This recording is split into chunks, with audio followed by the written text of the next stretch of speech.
നമ്മൾ വളരെ വേഗം തൃശൂരിലേക്ക് പോവുകയാണ്. തിയോഫിൻ അവിടെ നിന്ന് ചേരുന്നുണ്ട്. തിയോഫിനൊപ്പം ഇപ്പോൾ ഇടതുമുന്നണി സ്ഥാനാർത്ഥി വി എസ് സുനിൽകുമാർ കൂടി ഉണ്ട് എന്നാണ് മനസ്സിലാക്കുന്നത്. തിയോഫിൻ, കാവ്യ, സ്ഥാനാർത്ഥി ഇപ്പോൾ നമ്മളോടൊപ്പം നിൽക്കുന്നതിന് ഒരു വലിയൊരു ഗൗരവമുള്ളൊരു വിഷയം കൂടിയുണ്ട്. തൃശ്ശൂരിൽ വലിയ പ്രചാരണം ഇടതുമുന്നണിക്കെതിരെ നടക്കുന്നു. ഇടതുമുന്നണിയുടെ വോട്ടുകൾ BJPക്ക് മറിച്ചു എന്ന വലിയ ആരോപണവും പ്രചരണവും UDF നടത്തുന്നുണ്ട്. അതിലാണ് ഇപ്പോൾ നമ്മളോടൊപ്പം സ്ഥാനാർത്ഥി പ്രതികരിക്കുന്നത്. നേരത്തെ തൃശ്ശൂർ CPIM ജില്ലാ സെക്രട്ടറി നമ്മളോട് ഈ വിഷയത്തിൽ പ്രതികരിച്ചിരുന്നു. സ്ഥാനാർത്ഥിയോട് നമുക്ക് ചോദിക്കാം, എന്താ സുനിച്ചേട്ടാ പറയാനുള്ള വിഷയത്തിൽ? ഇത് സത്യം പറഞ്ഞാൽ UDFന് ഇപ്പോൾ ഇന്നലെയും ഇന്നുമായിട്ട് അവർ നടത്തിക്കൊണ്ടിരിക്കുന്ന പ്രചരണം UDF പരാജയപ്പെടുമെന്ന് 100% ഉറപ്പ് വന്ന സാഹചര്യത്തിൽ ഈ കുതന്ത്രങ്ങൾ പ്രയോഗിക്കുക എന്ന് പറയുന്ന UDFൻ്റെ പരമ്പരാഗത രീതി അനുസരിച്ച് ചെയ്യുന്ന അവസാനത്തൊരു പരിപാടിയാണിത്. അതായത് ഇതും കൂടെ പറഞ്ഞു നോക്കാം.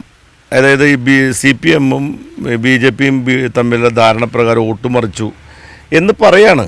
അപ്പോൾ എന്ത് പറയാനും മടിയില്ല എന്ന് പറഞ്ഞാൽ BJPക്ക് വോട്ട് കൊടുക്കാൻ മാത്രം രാഷ്ട്രീയമായി പാപ്പരത്വമുള്ള സംഘടനയല്ല CPM-ഉം CPI എന്നുള്ളത് ഈ നാട്ടിലെ എല്ലാവർക്കും അറിയാവുന്ന കാര്യമാണ്. പിന്നെ അവർ ഈ തലേന്ന് ദിവസം ഇങ്ങനെ പ്രചരണം നടത്തുന്നത് എന്തുകൊണ്ടാണെന്ന് വെച്ചാൽ അത് ചില വലതുപക്ഷ മാധ്യമങ്ങൾ അതിന് കൂട്ടുനിൽക്കുകയാണ്. അതായത് ഇങ്ങനെ പറയുന്ന മണ്ടത്തരങ്ങളും രാഷ്ട്രീയമായി യാതൊരു ലോജിക്കില്ലാത്ത ഇത്തരം സ്റ്റേറ്റ്മെൻറ്റുകൾ ഈ നേതാക്കന്മാർ നടത്തുമ്പോൾ അതിന് വലിയ പ്രാധാന്യം കൊടുക്കുന്നു എന്ന് പറയുന്നത് അതൊരു ഗൂഢാലോചനയുടെ ഭാഗമായിട്ടാണ്. അതിന് ചില ലക്ഷ്യങ്ങൾ അവർക്കുണ്ട്. കാരണം അവർക്ക് പരമ്പരാഗതമായിട്ട് വോട്ട് ചെയ്തുകൊണ്ടിരുന്ന മതേതര വിശ്വാസികളായിട്ടുള്ള ആളുകളടക്കമുള്ള ആളുകൾ ഇത്തവണ LDFന് വോട്ട് ചെയ്യുകയാണ്. അപ്പോൾ ആ ആളുകളെ തെറ്റിദ്ധരിപ്പിക്കാൻ വേണ്ടി അവർ നടത്തുന്ന ഒരു പരിപാടിയാണ്. അത് BJP ജയിക്കാൻ പോകുന്നു, അതുകൊണ്ട് ഞങ്ങൾക്ക് വോട്ട് ചെയ്യൂ എന്ന് പറയാൻ വേണ്ടിയിട്ടുള്ള ഒരു അടവിൻ്റെ ഭാഗമായിട്ടാണ് ഈ പരിപാടി ചെയ്തുകൊണ്ടിരിക്കുന്നത്. കാരണം ഇവിടെ TN പ്രതാപൻ ഇലക്ഷൻ മത്സരിക്കാൻ വേണ്ടി ആദ്യത്തെ സ്ഥാനാർത്ഥിയായിരുന്നല്ലോ. അദ്ദേഹം പറഞ്ഞതെന്താ, BJP ഞങ്ങളും തമ്മിലാണ് മത്സരം എന്ന് പറയുന്നതിൻ്റെ അർത്ഥം എന്താ? അത് ആ ഒരു തന്ത്രമായിരുന്നു. പിന്നീട് ഈ പറഞ്ഞ പിന്നെ മുരളി ഇപ്പോഴത്തെ സ്ഥാനാർത്ഥി അടക്കമുള്ള ആൾക്കാർ പറഞ്ഞു UDF LDF തമ്മിലാണ് മത്സരം, ഞങ്ങൾ BJP 3-ാം സ്ഥാനത്തേക്ക് പോകും എന്ന് പറഞ്ഞ ആളാണ് അദ്ദേഹം. ഇപ്പോൾ ഇങ്ങനെ ഒരു തന്ത്രം എന്ന് പറഞ്ഞാൽ ഇവിടുത്തെ ഈ അദ്ദേഹത്തിൻ്റെ കൂടെ നിൽക്കുന്ന ആളുകളും കൂടി ഒരുമിച്ച് ചേർന്നുകൊണ്ട് പുതിയൊരു തന്ത്രം ഉണ്ടാക്കിയിരിക്കുകയാണ്. ഈ അവസാനം ഈ കോളേജ് ഇലക്ഷനിലൊക്കെ ചെയ്യുന്ന പോലെയുള്ള ചില KSU നിലവാരത്തിലുള്ള ചില തന്ത്രങ്ങളാണ് ഇപ്പോൾ UDFൻ്റെ നേതാക്കന്മാർ പയറ്റിക്കൊണ്ട്. എനിക്ക് പറയാനുള്ളത് KSU നിലവാരമൊക്കെ വിടേണ്ട സമയമായി. ഈ പറയുന്ന ആളുടെ പേരെടുത്ത് ഞാൻ പറയുന്നില്ല, നിങ്ങൾ KSU നിലവാരമൊക്കെ വിടേണ്ട സമയമായിരിക്കുന്നു. ഇത് പാർലമെൻറ്റ് ഇലക്ഷനാണ്.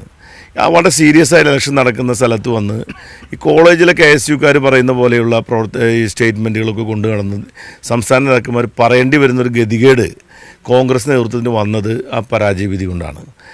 പിന്നെ ഒരു കാര്യം ഇവർ മനസ്സിലാക്കേണ്ടത്, ഈ വടകര എന്നാണല്ലോ ഇവിടുത്തെ സ്ഥാനാർത്ഥി വന്നിരിക്കുന്നത്. അവിടെ കോലീബി സഖ്യത്തിൻ്റെ ചരിത്രമുള്ള സ്ഥലമാണ് ഈ വടകര എന്ന് പറയുന്നത്. അപ്പോൾ അവർക്ക് പല ഡീലുകളും നടത്തി പരിചയമുള്ള ആൾക്കാരാണ് ഈ വാചകങ്ങളടിക്കുന്നത്. ഡീല് നടത്തുന്ന പരിപാടി ഒന്നും ഇടതുപക്ഷം സ്ട്രെയിറ്റ് ആയിട്ട് രാഷ്ട്രീയം പറയുന്ന പ്രസ്ഥാനമാണ്. അപ്പോൾ ഞങ്ങളെ സംബന്ധിച്ചിടത്തോളം ഇവർ എന്ത് പറഞ്ഞാലും ശരി, ഈ തെരഞ്ഞെടുപ്പിലെ ഇടതുപക്ഷ ജനാധിപത്യ മുന്നണി നല്ല ഭൂരിപക്ഷത്തിലൂടെ ജയിക്കാൻ പോവാണ്.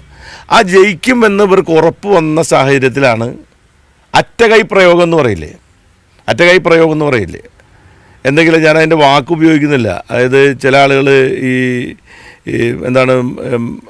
പിന്നെ വിസർജ്യം വാരി മെത്തിക്ക് എറിഞ്ഞിട്ട് ആളുടെ പേടിക്കുന്ന പരിപാടിയുണ്ട്. അങ്ങനത്തെ ചില പരിപാടികളാണ് ഇപ്പോൾ ചെയ്തുകൊണ്ടിരിക്കുന്നത്.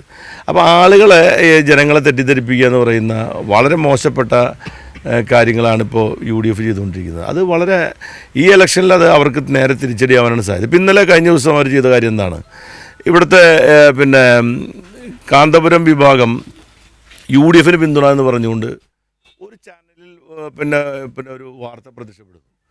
ഉടനെ തന്നെ UDFൻ്റെ ഹാൻഡിലുകളല്ലാതെ പ്രചരിപ്പിക്കപ്പെടുന്നു. എന്താ സംഭവിച്ചതെന്താണ്, അവർ തന്നെ ഉടനെ സ്റ്റേറ്റ്മെൻറ്റ് ഇറക്കേണ്ടി വന്നു. അപ്പോൾ അതൊക്കെ കാണിക്കുന്നത് അവർക്ക് കിട്ടും. 2019 അവർ കിട്ടിക്കൊണ്ടിരുന്ന വോട്ടുകളുണ്ട്. 2019 അവർ കിട്ടിയെന്ന് പ്രതീക്ഷിച്ച വോട്ടുകളൊന്നും ഇപ്പോൾ കിട്ടുന്നില്ല എന്ന് ഉറപ്പ് വന്നിരിക്കുന്നു. അപ്പോൾ LDFന് വളരെ മുന്നേറ്റം ഉണ്ടായിരിക്കും. ഇപ്പോൾ തൃശ്ശൂരിൽ നിന്നും തിയോഫിനാണ്. വി എസ് സുനിൽകുമാർ ഈ വിഷയവുമായി ബന്ധപ്പെട്ട് വളരെ ഗൗരവതരമായ പ്രതികരണം നടത്തുന്നു. ഇടതുമുന്നണിക്കെതിരായ വ്യാജ പ്രചാരണം UDF അഴിച്ചുവിടുന്നത് വലിയ തോതിലുള്ള പരാജയ ഭീതി മൂലമാണ് എന്ന പ്രതികരണമാണിപ്പോൾ വി എസ് സുനിൽകുമാർ പങ്കുവച്ചത്.